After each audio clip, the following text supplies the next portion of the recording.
قبل ما نبدأ فيلمنا ما ننساش نعطر قلوبنا بالصلاة على النبي.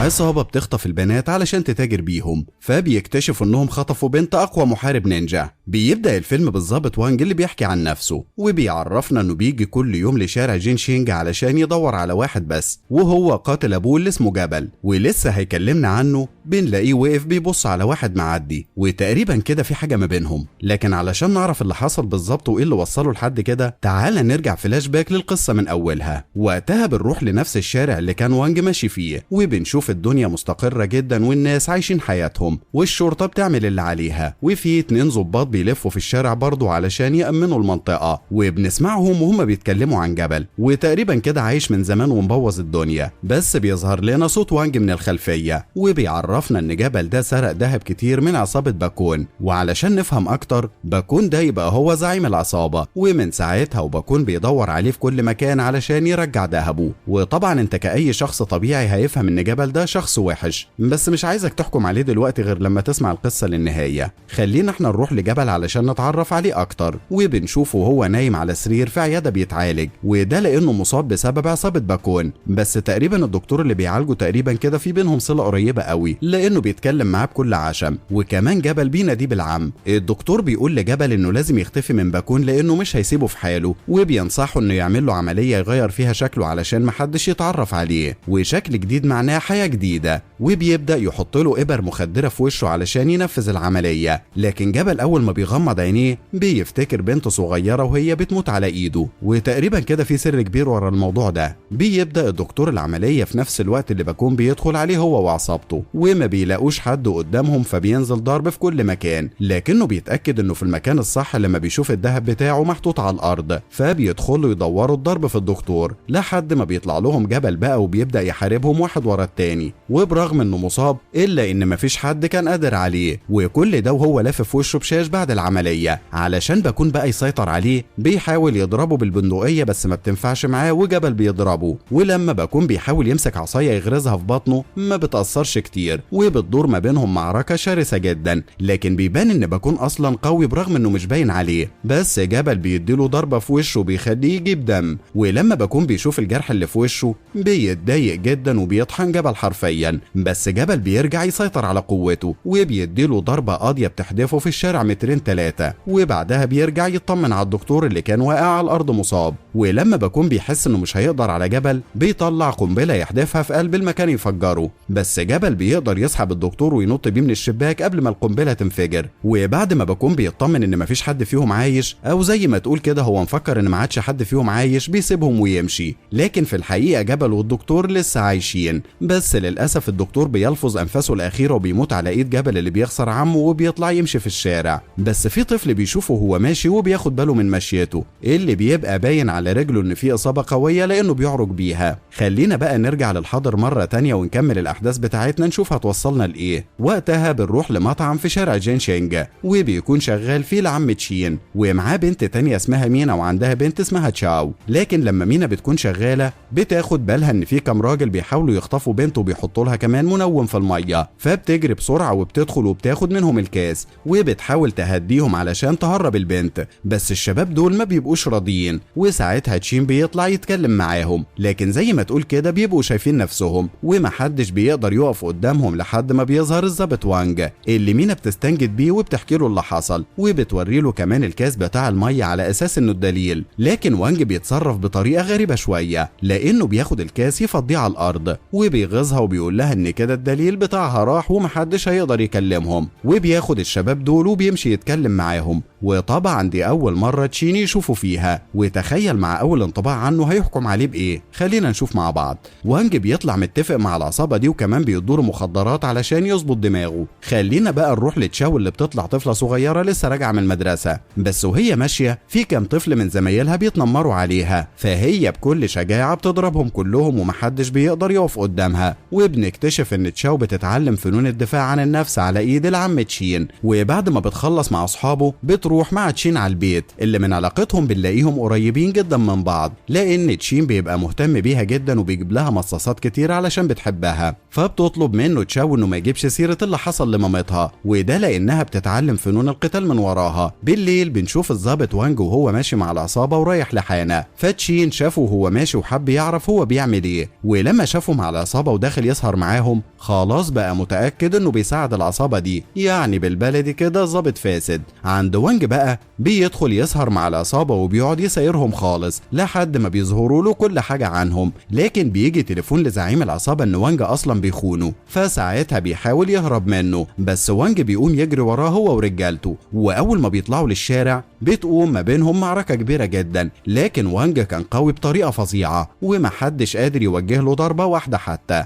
لحد ما الشرطة بتوصل وبيقبضوا عليهم متلبسين. وخلينا بقى نقول ان وانج كان بيعمل كل ده علشان يقبض عليهم، يعني ما كانش ضابط فاسد ولا حاجة. تعالى نرجع تاني لتشين وعيلته اللي بنلاقيهم بيحتفلوا بعيد ميلاد تشاو وفرحانين جدا والدنيا بامبا زي ما بيقولوا، لحد ما بيتفاجئوا ببنت جايه تخبط على الباب بطريقه غريبه، وهي دي نفس البنت اللي كانت في الحانه مع وانج والعصابه، بس هي دلوقتي بتهرب منهم علشان مش عاوزه ترجع لهم تاني. ولما مينا بتدخلها البيت بنكتشف ان في حد مراقبها من بره وغالبا ده من العصابه. المهم بتدخل مينا تتكلم مع البنت اللي بنعرف ان اسمها شياو، وبتطلب من تشين انه ياخد شاو لأوضتها، وبتقعد تسمع من شياو قصتها. بنعرف انها صينيه وجات البلد دي عن طريق شاب اتعرفت عليه من على النت، ومثل عليها انه بيحبها ووهمها انه دور لها على شغل والكلام ده، لحد ما هي صدقت وجات له هنا، بس اكتشفت انه بيكذب عليها وشغلها في الممنوعات وبقى يتاجر بيها، فما كانش عندها حل لانها مسافره بطريقه غير قانونيه. بينزل تشين على كلامهم مع بعض، ولما بيلاقي مينا بتطمن شياو وبتقول لها انها هتبيتها عندها بياخدها لبعيد يتكلم معاها، وبيعرفها انه مش مطمن للبنت دي وخايف لا تجيب لهم مشاكل، لكن مينا بتقول له انها لوحدها وبتفكره باللي عمله معاها زمان لما كانت شبهها كده وهو ساعدها من غير مقابل، فبيضطر تشين انه يسمع كلامها. وبيرجعوا تاني لشياو وبيعرفوها انها هتنام مع تشاو في الاوضه،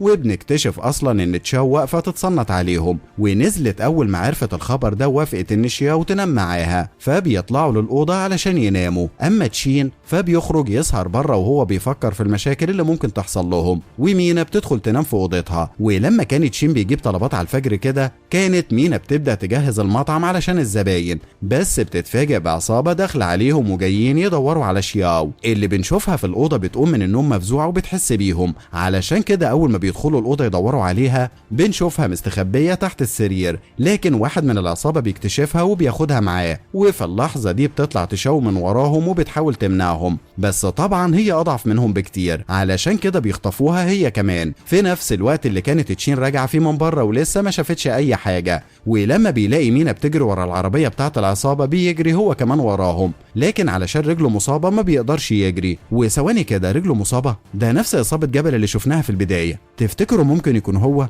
خلينا ما نسبقش الاحداث وهنشوف مع بعض. في الوقت ده تشين ومينا بيروحوا للقسم يقدموا بلاغ، بس زي ما انتوا عارفين الشرطه ما بتتحركش على طول، وبيعملوا حجه ان حاله الخطف بيكون عدى عليها 24 ساعه، ده على ما العصابه تكون قطعت اللي خطفوه بقى. وبسبب كلام الضابط البارد مينا بتصور فيهم وبتبهدل المكان خالص لحد ما بيظهر وانج قدامهم، ولما تشين بيشوفه بيعرف ان مفيش حاجه هتتغير وبياخد مينا علشان يمشوا، لكن بعد ما بيمشوا بيروح يبص على البلاغ بتاع مينا وبيشوف صورتها مع بنتها وتقريبا كده بيتعرف عليهم، لكنه بيدخل يحقق مع زعيم العصابه اللي لسه قابض عليه، وبيقفل كمان الباب عليهم بالمفتاح، وتقريبا كده ليه اسلوبه في الاستجواب. ولما بيخلص تحقيق بيطلع يتكلم مع المأمور اللي بيعامله زي ابنه بالظبط، وبيعرفه ان كل العصابات في البلد تابعين لزعيم واحد وهو باكون اللي شفناه في بدايه الفيلم، وعلشان باكون ده اخطر زعيم عصابه عدى عليهم فلازم يتعاملوا مع الموضوع بهدوء علشان يقدروا يقبضوا عليه. بس وانج كان متحمس حبتين ونفسه يقبض عليه في اسرع وقت، لولا ان المأمور بيهديه شويه وبيقول له يتصرف بحكمه وعقل لان التعامل مع باكون مش سهل،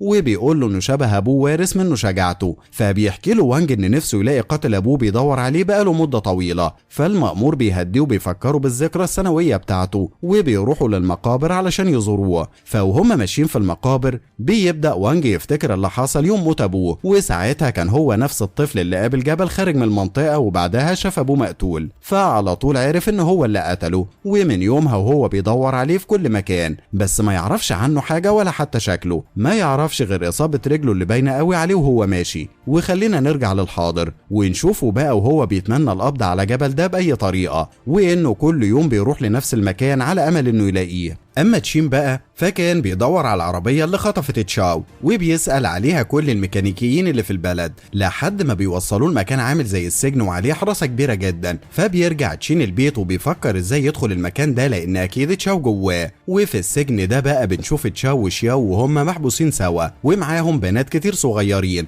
وبيتعاملوا معامله وحشه جدا، حتى الاكل بتاعهم بيبقى نوع واحد، وباين قوي من معاملتهم انهم بيخطفوا البنات وبيتاجروا بيهم. بس تشاو كان جواها امل ان تشين يجي وينقذها. وبالليل بنشوف تشين وهو قاعد يفكر فيها، وتاني يوم بيروح للمكان ده علشان يدور عليها. في نفس الوقت بنشوف وانج وهو رايح مع واحد صاحبه للمكان ده وبيطمن ان صاحبه ما بلغش عن عمليتهم دي وانه عاوز يجيب دليل ضد باكون علشان يدينه. وبينط من فوق القصور وبيتسحب علشان يدخل يعرف اللي جوه. في نفس اللحظه بنكتشف ان تشين اصلا مستخبي جوه وبيطلع يتسحب هو كمان يدور على تشاو. وما بين هنا وهناك الاتنين بيعدوا من نفس الاماكن، لكن طول ما تشين ماشي في الطرقه شايف البنات وهم بينضربوا وبيتصوروا على النت وزي ما تقول كده شبكه دعاره. المهم بيفضل ماشي لحد ما بيوصل لاوضه معينه وكان وانج واقف بيبص جواها ساعتها. فشياو اول ما بتشوفه بتفتكر انه الضابط اللي كان في الحانه، فبتجري عليه وبتطلب منه ينقذها، لكن صوتها بيعلى والحراس بيوصلوا فبيهرب وانج بسرعه علشان يستخبى. اما تشين فلما بيسمع الصوت بيجري عليه والاتنين بيبقوا موجودين في نفس الدور. فبيدخل تشين للاوضه وبيتاكد انها اوضه تشاو من المصاصه بتاعتها، لكنه ما بيلاقيهاش هناك،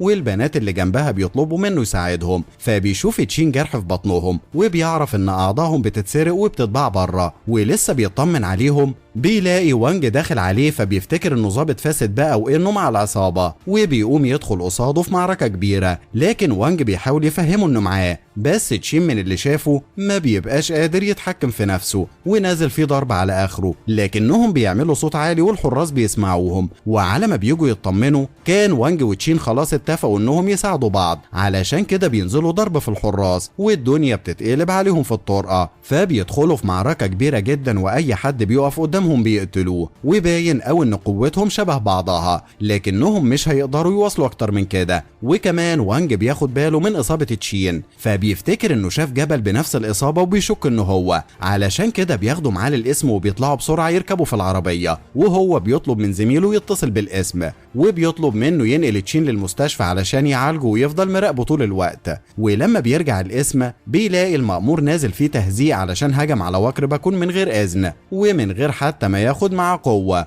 وبيعرفوا انه مهما عمل مش هيقدر يقف قدام باكون لانه مسيطر على عصابات البلد كلها وزي ما تقول كده حكومه تانية في المنطقه. فبيتضايق وانج جدا لانه عاوز يقبض عليه باي طريقه، وخاصه بعد ما شاف البنات اللي بيخطفهم ومفكر انهم لو هجموا دلوقتي هيقدروا يمسكوه متلبس. لكن المأمور بيعرفوا انهم حتى لو عملوا كده فباكون هيطلع منها بسهوله لان معارفه كتير قوي، وطبعا وانج ما بيعرفش ياخد منه حق ولا باطل. في نفس الوقت ده بنروح لباكون وهو قاعد في القصر بتاعه وبنشوف ساندي المساعده بتاعته اللي بتروح تقول له على اللي حصل في السجن، وبيتفرجوا على تشين ووانج وهم بيضربوا في رجالتهم. فلما باكون بيشوف تشين وهو بيتخانق بيفتكر جبل ساعه ما ضربه بالقاضيه وبيعرف على طول ان هو جبل، علشان كده بيطلب من ساندي انها تجيبه له في اسرع وقت، وده لان ذهبه لسه معاه. فبتروح ساندي على المطعم تستناه هناك. اما تشين بقى فبعد ما بيرتاح شويه بيقوم يرجع للمطعم، ولما وانج بيعرف باللي حصل بيجري على المطعم علشان يرجعه. لكن تشين لما بيوصل بيلاقي ساندي مستنياه هناك فبيدخل معاها في مواجهه، وخاصه انها مكتفه مينا قدام عينه وبتهدده بيها كمان وبتضربها رصاصتين في رجليها. في اللحظه دي بيوصل وانج وبيشوف اللي بيحصل فبيتدخل على طول وبتدور معركه كبيره جدا ما بينهم. لكن ساندي مش رحمة حد ونازلة في الكل ضربة. اما تشين فبيحاول ينقذ مينا باي طريقة، ولما بيشوفها بتقع على الارض بيجري يطمن عليها، لكن اصابتها بتكون كبيرة لانها اخدت رصاصة في بطنها. وعلى ما وانج بيطلع ورا ساندي بيلاقيها اختفت هي والعصابة بتاعتها، فبيرجع يطلب من تشين انه يرجع معاه للقسم علشان التحقيق، بس تشين بيرفض يروح معاه وبيقول له انه مش هيروح في مكان غير لما ينقذ تشاو، وبيقوم يهجم عليه يضربه لحد ما بيثبته بالكلبشات في الحديد، وبيمشي بقى يدور على تشاو لان مفيش غيره هو اللي هينقذها. ووانج ما بيقدرش يفك نفسه، علشان كده بيتصل على واحد صاحبه بيجي يفكه، لكن وهو قاعد في العربية بيلاقي المأمور بيتصل عليه وبيطلب منه يقابله، ولما بيروح له بيفضل شاكك فيه، فبيفضل مراقبه لحد ما بيشوفه هو بيقابل ساندي اللي بتطلب منه يبعد وانج عن طريقهم علشان ما تقتلهوش، وان في اتفاق ما بينهم. وبعد ما بتخلص بتمشي وقت ما بيدخل وانج وبيقف يبص على المأمور وكأنه بيسأله عن علاقته بالعصابة ايه، لكن المأمور بياخده بقى وبيطلعوا فوق السطح وبيقعد يتكلم معاه عن العصابة، وانه بيمثل عليهم ومفهمهم انه معاهم علشان الخطر وانهم يبقوا مظبطين الدنيا سوا، بس في الحقيقة هو عاوز يمسك عليهم حاجة يقدر يورطهم بيها. وطبعا وانج بيصدقه، وخاصة انه كان صاحب ابوه بيعامله زي ابنه، فمش هيشك في واحد زي بابا يعني. لكن وانج كان خايف على البنات اللي بكون خاطفهم وعاوز يحررهم ويلحقهم بأي طريقة، بس المأمور بيقول له ان كل حرب ليها ضحايا، وطبعا علشان ملوش بنت في وسطهم فبيقول كده، فبيضطر وانج يسمع كلامه. على الناحية التانية كان تشين بيتواصل مع العصابة وهو بيفتكر مينا وتشاو وذكرياته معاهم، وبيتفق معاهم انه يرجع لهم الذهب مقابل تشاو. اما باكون فكان قاعد يفتكر يوم ما واجه جبل قبل كده زمان، وازاي ضرب وهان وكمان علم على وشه، يعني بقى الجرح جوه وبره، وبيبقى مستني الفرصة اللي ينتقم فيها منه. تاني يوم بقى تشين بياخد الذهب وبيروح يسلم نفسه لباكون اللي بيبقوا عاملين له قاعدة كده والرجالة في كل مكان، ده حتى تشاو بتبقى واقفة معاهم، بس باين على باكون انه هيغدر، لحد ما بيوصل تشين وبيرمي قدامهم شنطة الذهب، فبيروح باكون يبص عليها وبيلاقي موجود فيها نص الكمية وفي نص تاني لسه ما جاش، فبيبقى مش طايق نفسه. لكن تشين بيقول له انه لو ساب تشاو هيقول له على مكان النص التاني، بس باكون ما بيستحملش وبيهدده انه هيقتل تشاو، فبيستغل باكون الفرصة بقى وخلاص خد اللي عاوزه، وبينزل ضرب في تشين ومستغل انه متكتف ومش قادر يرد عليه. في اللحظة دي تشين بيقعد يفتكر الاتفاق اللي بينه وبين وانج، وبنكتشف انهم اتفقوا يحرروا تشاو الاول، وبعدها يبقى يروح معاه للقسم ويعترف له باللي عاوزه، وخاصة انه مش هو اللي قتل باباه. ووانج صدقه وقرر يساعده، وهنا بقى بنشوف الشرطة بتهجم على المكان وبتدور معركة كبيرة جدا، لكن باكون وساندي بيخطفوا تشاو وبيطلعوا يجروا، ولما وانج بيوصل بيروح وراهم، بس تشين كل اللي همه انه ينقذ تشاو وخلاص، وبيروح مع وان. فباكون لما بيشوفهم بيخلي ساندي تقف تحاربهم هي وبيهرب هو بتشاو، فبيفضل وانج علشان يواجهها. اما تشين فبيروح ورا باكون، بتدور خناقه مفيش زيها بين وانج وساندي لان الاتنين قوتهم كبيره. اما تشين فبيدور على مكان تشاو وبيلاقي باكون خدها وطلع من على السطح، فبيطلع يبص عليها وبيلاقيها نايمه في الارض وفاقده الوعي، ولما بيحاول يفوقها بيلاقيها لسه عايشه، بس باكون بيطلع له من وراه وبيطلع زارع قنبله جنبه، ولما تشين بياخد باله منها بيشيل تشاو وبينط بيها من فوق السطح في نفس الوقت اللي كان وانج وساندي لسه بيتخانقوا فيه. بس وانج بيزهق من كتر الضرب وبيقضي عليها بضربه واحده وبيشيلها يرزعها في الارض فبتفقد الوعي، وبيجري هو على تشين وباكون اللي بيلاقي باكون ماسك تشاو وعاوز يحدفها من فوق السطح، فبسرعه بينط وراها وبيقدر يمسكها وبيعلق نفسه على السطح. اما باكون وتشين فبينزلوا يواجهوا بعض وبتدور ما بينهم خناقه كبيره جدا، لكن وانج بيوصل هو كمان وبينضم للخناقه، والاتنين بيبقوا ضد باكون لكن مش قادرين يعملوا حاجه. في اللحظه دي بنشوف المأمور وهو داخل للمنطقه، ويا ترى هيعمل ايه؟ هنعرف مع بعض.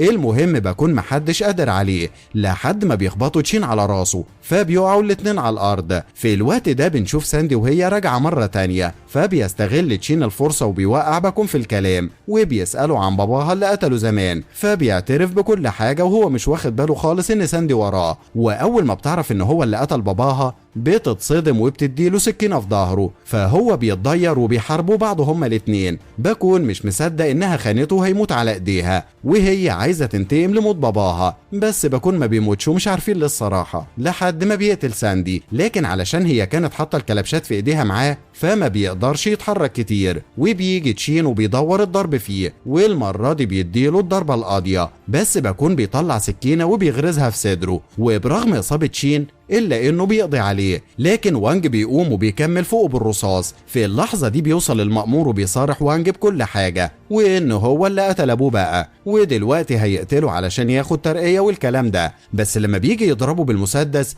بيكتشف إنه فاضي، وساعتها بنتفاجئ إن وانج كان مرتب لكل ده أصلا، وفضل المسدس علشان كان شاكك فيه، لكن ما بيرضاش يقتله. كفاية إنه بيسيبه يحس بالذنب بقية حياته، وكمان هيحبسه علشان قتل باباه وتعاون مع باكون. وبتعدي الأيام وكانت تشين مات خلاص بسبب الإصابة، وبنشوف وانج وهو بيلف في الشارع من تاني. وفاكر أول مشهد في الفيلم لما قابل تشين؟ أهو بيتكرر تاني، بس المرة دي وهو بيتخيله معدي من جنبه مش وهو عايش. وبعدها بتاخدنا الأحداث لتشاو اللي بتضرب زمايلها بنفس طريقة تشين، ولما بيشوفها وانج بيفرح إنها بقت قوية عن الأول، وبينصحها تكمل تعليمها وهي بتطور نفسها في فنون القتال علشان تبقى أقوى من كده.